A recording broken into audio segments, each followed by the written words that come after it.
Most dog owners have no idea what's actually happening inside their dog's body at mealtime. You open the bag, scoop the kibble, and move on. It feels responsible. It feels normal. But underneath the surface, a very different story is playing out, one that shows up in their coat, their joints, their teeth, their mood, and eventually, their health. What you're about to read might make you look at your dog's bowl completely differently. Here's where it starts. 1. Their gut finally works with the food instead of against it. Dogs are not small humans, not even close. Their digestive system is short, intensely acidic, and built to process raw animal tissue fast. Every part of that system points to one thing: fresh, animal-based food. Kibble asks that system to do something it was never designed for. The starches, binders, and heavily processed proteins that fill most commercial dry food don't move through a dog's gut the way real food does.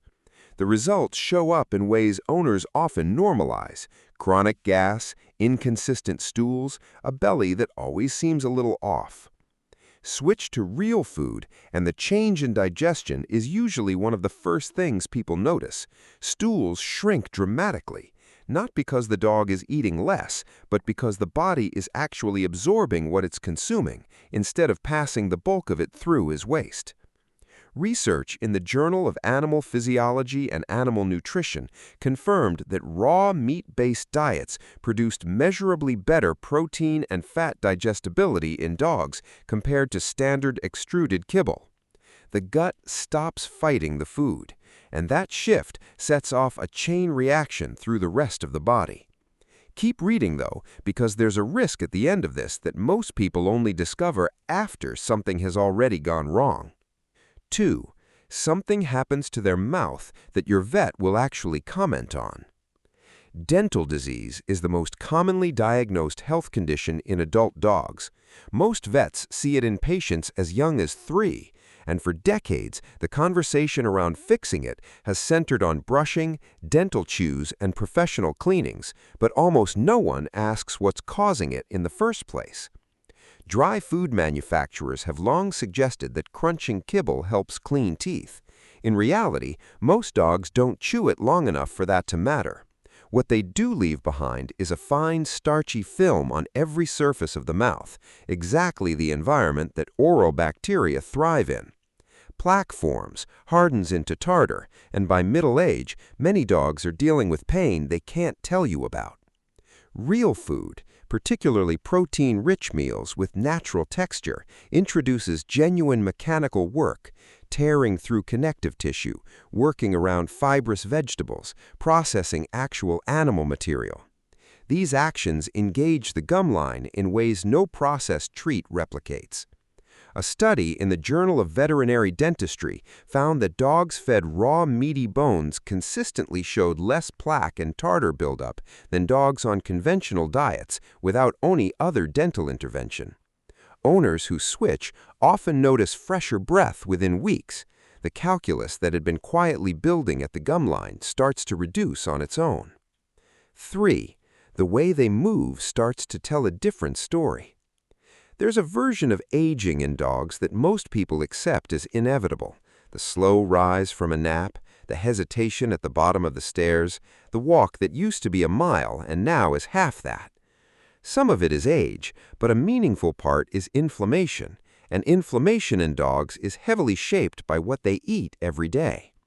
Processed food, particularly food relying on refined carbohydrates and fats damaged by high-temperature manufacturing, builds a low-grade inflammatory environment that accumulates slowly over years. You don't see it on any single day. You see it at year 7 or 8, when your dog seems to have aged a decade overnight. Real food works differently. Protein-rich meals, oily fish, organ meat, and natural fats bring omega-3 acids, collagen, and minerals in forms the body can actually use. The anti-inflammatory effect isn't immediate, but it compounds.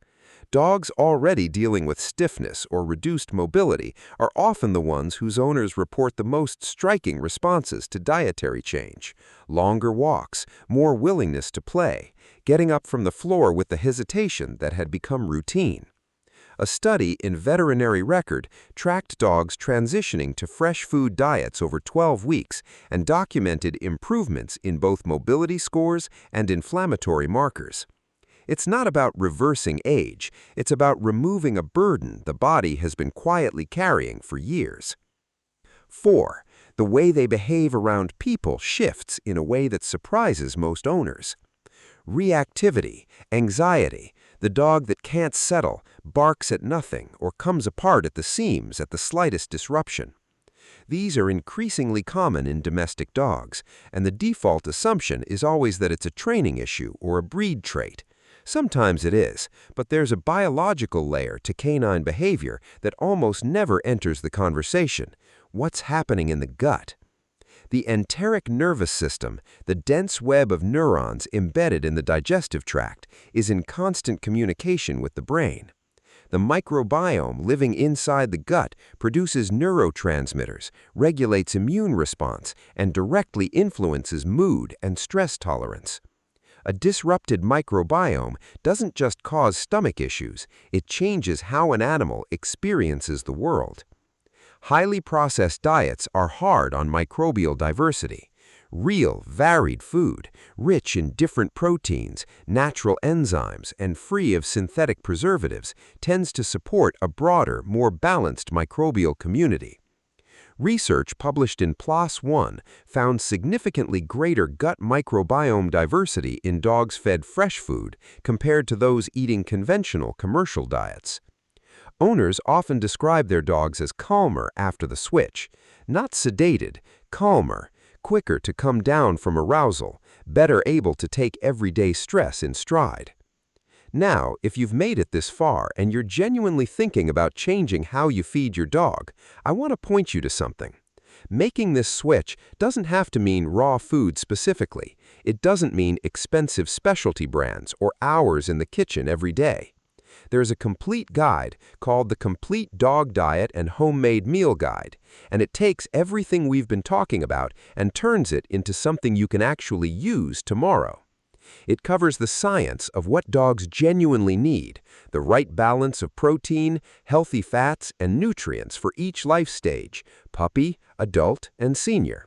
It includes a portion guide so you're not guessing, a full, safe, and toxic foods chart, worth keeping on your fridge alone, and a daily feeding schedule built around how dogs actually thrive on routine.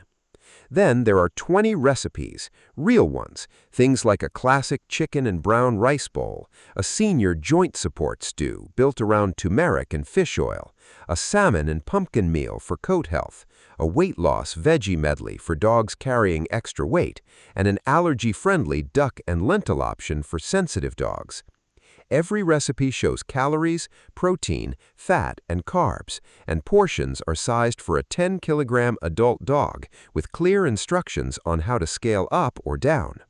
There's also a section on special diets, what to do for overweight dogs, allergic dogs, sensitive stomachs, and working dogs with high energy demands. The link is in the description. If you've been wanting to do better by your dog but didn't know where to start, that guide is the starting point. 5. The part nobody talks about and the reason some people get this badly wrong. Everything above is real: the digestion, the teeth, the joints, the behavior.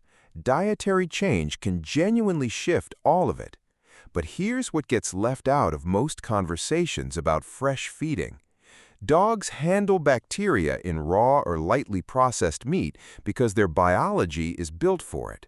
Their stomach acid, the speed of their digestion, the enzymes they produce, it all adds up to a system that processes pathogens that would seriously affect a human. A dog can eat something that would put a person in a hospital and feel completely fine. That's exactly where the problem hides. Dogs fed raw or fresh food can carry and shed bacteria like Salmonella and Campylobacter without showing any sign of illness themselves. Their saliva, their paws, their stool, All of it can become a transmission route to the people around them. For healthy adults in the household, the risk is manageable. For young children, elderly family members, or anyone immunocompromised, it deserves genuine attention, not just a footnote. Handling protocols matter. Separate dedicated bowls, thorough surface cleaning, hand washing after contact with raw meat, and not letting your dog lick faces right after eating. Treat it the way you'd treat raw chicken in your kitchen, because biologically it's the same situation. The second thing that trips people up is balance. A bowl of chicken thighs alone isn't a complete diet. Dogs need the right combination of muscle meat, organ, and bone, and depending on the proteins you rotate, often targeted supplementation as well. Without that structure, deficiencies develop slowly and silently, sometimes taking years to surface in a blood panel. Fresh feeding done properly is one of the most powerful things you can do for a dog's long-term health. Done carelessly, it trades one set of problems for another. Handle it carefully. Balance it properly. And if you want the full roadmap for doing that, recipes, portions, schedules, and all, the guide in the description has everything you need.